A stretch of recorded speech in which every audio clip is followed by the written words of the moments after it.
Welcome to How to Grow a Garden. I'm Scarlett, and today we're going to talk about peach trees, apple trees, pear trees, and protecting them from the weather and the winter and the snow and all those things that people talk about when they're preparing for winter.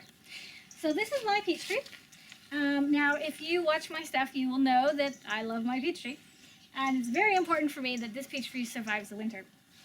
Now, people often think that what you want to do is keep the trees warm over winter, and that's why we wrap them up. That is in fact not the case. The reason why we wrap up our trees or do any kind of protection for our trees at all is to keep them cold, and of course to keep the critters away from them. So one of the biggest problems with winter that I find is that because there's nothing anywhere for any of the little critters, rabbits, mice, rats, anything like that to find and nibble on, squirrels, chipmunks, etc., is that they like to go for the bark. In fact, deer too, that's a big problem.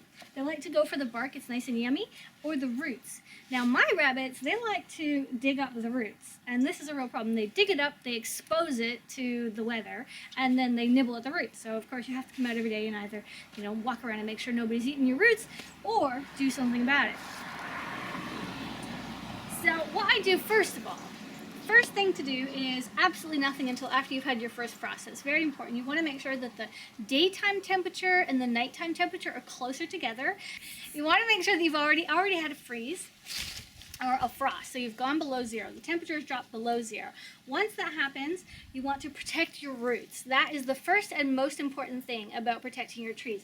The branches, it's a wisteria. Okay, the branches of the peach tree, the apple tree, the pear tree, these can die away if there is problems with thawing and freezing and such, and we have frost and issues up here. It can all be pruned and clipped, and a peach tree typically produces too many peaches, which you have to take off anyway. So if some of the peach buds are damaged, then that's really not a problem because it means you have less pruning to do for the removing of the peaches or thinning the peaches out. But what you don't want is for the bottom to be damaged, because if anything goes wrong down here, you're going to lose your whole tree, especially with a baby tree or a very small one. Now, I would say anything up until about this size, maybe 5 or 10 years old, is still going to be considered a baby tree, because unless you have a really fast-growing tree, they're very tender and they're very tiny. Now, first thing is to cover it with dirt. Make a nice big mound, and you can use compost, something hard, something stable like compost or dirt down at the bottom, and then putting straw and leaves and other such things on top, making a nice big pile down here so that your rootstock is good and supported, your actual tree is good and taken care of. The next thing, depending on the height and the size of your tree, covering your tree in burlap may be very unrealistic. Mine isn't so bad, but I think in 5 or 10 years that will be very, very unrealistic. Now the next thing you want to take care of is the trunk.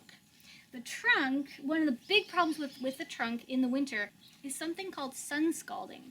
So what happens is that the tree is nice and cold all night long. The sun comes out and it essentially gives it a sunburn. It expands and heats up one part of the branch of the trunk, and then as it gets cold again, it gets cold so quickly the tree can't adapt, and it freezes, it expands, and freezes and expands, and you get cracks, huge, big, bad cracks, which will cause a lot of damage in the spring, and it might even kill your tree, so it could be fatal. So one of the things you can do, now I don't recommend this because it's really not the prettiest thing on the planet, but if you go to a park and you see how half the tree is painted white on the bottom, all the little trees, what they've done is they've taken latex paint and they've mixed it 1 part latex paint with 1 part water, and they've painted it all the way up to the first branches, so that would be about here. They paint the whole thing white, and just that paint is enough to keep the sun. It's like putting sunscreen on your tree. It gives it enough protection from the sun that it doesn't have this problem. It doesn't crack, it doesn't get a sunburn, it doesn't scald, as we call it, and your trunk will be protected. Now I'm not going to paint this white. I'm just going to cover it in chicken wire. And instead, after it's covered in chicken wire, I'm going to wrap it in burlap. So you can buy burlap in like a strip, or you can make it yourself. I'm just going to wrap it all the way up to about here. And then from this point up, I'm going to take a large sheet of burlap, staple it onto the wall, lay my tree flat, because this tree is actually going to be trained across this fence as it grows.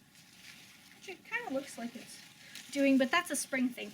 So I'm going to lay it flat onto here, and then I'm going to cover the whole thing in burlap and just staple it on. And that will make sure that the wind doesn't have a chance to dry out the branches and to cause any extra damage. And if we can look really closely, you can actually see these are next year's peaches, right there. I mean, you can see how many there are. This is a really small tree. So these are all next year's peaches. We want to protect these baby buds, and the best way to do that is just to throw something like burlap on top so that they don't dry out and so that they aren't exposed to direct sunlight. And if you can, if it's possible. Now, I don't think we will get enough snow to do anything like this, but a few years ago we got a little bit of snow, and if I took all the snow from the entire garden and pushed it up against this wall and threw it onto the rose bed, I could have made a mound. But if you have a lot of snow, take all that snow, once you've got it, and push it all the way up to your tree as high as you can go. Make a huge pile. I mean, if your tree's in the middle of the garden, just make a big pile. Put a big burlap on top, pile it all up, and that will keep it nice and cold. Some people like to use blankets for the same reason, to keep the sun off. I've even heard of people using like artificial insulators like that you'd use for your house and such things. I definitely don't recommend that, because the last thing you want is to have glass wool and stuff floating around the garden and having birds take that off and put in their nests, and it's just, you don't really want to introduce that into the environment. So try going with things that are natural, like burlap, cotton, such stuff, and things that aren't going to rot too much. So you don't want to fill this and then cover it. You want the air to flow. That's really important too. So that's what we're doing for the peach tree. Exactly the same thing is for the pear tree. And here actually you can see this is the rabbit house. This is their playhouse, their little play door. And it's completely open. They just played with a whole bunch all over the garden. It's for protection, and they like hopping around into it. But this door is too close, and it's all too close. So I've got, you know, they could move it, yes. But just in case, I've got this here to keep the critters off. I will dig it and put it into the ground, and then cover it up and bury it really nice and tight. And if you come over one more, okay, and here at the bottom of my wisteria, like these are all nicely covered. The rose, which I still haven't dug out yet, I still need to move that.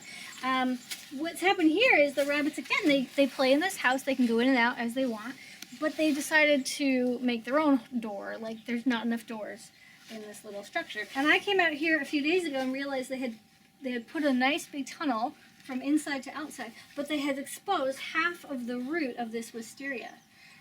So that is very troubling. I was not pleased. So I packed all the dirt back on to this section and left the hole in the hopes that I wouldn't promote them to create it and go a different direction before I had a chance to really do something about it. So again, I'm going to cover this right down in the bottom with chicken wire, and then fill it in with dirt, and then cover it with mulch or leaves or anything like that to protect the actual plant. And you can see here, it's been eaten. I don't think this was eaten this year. I think this is last year's damage, but this whole section has been chomped away, probably by Amber, my larger rabbit. And that will mean that somewhere up here, there's a series of branches that died this spring because of the damage down here. So it's very, very important that the bark stays intact. The sap runs on the outside of the tree, just underneath the bark, and if the bark's missing, the sap can't run.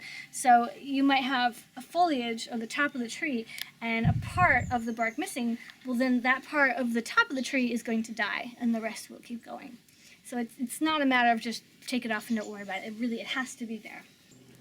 Thanks for watching. I'm Scarlett, and I hope you enjoyed this, our how to prepare for winter for your peach tree, your pear tree, and your apple tree.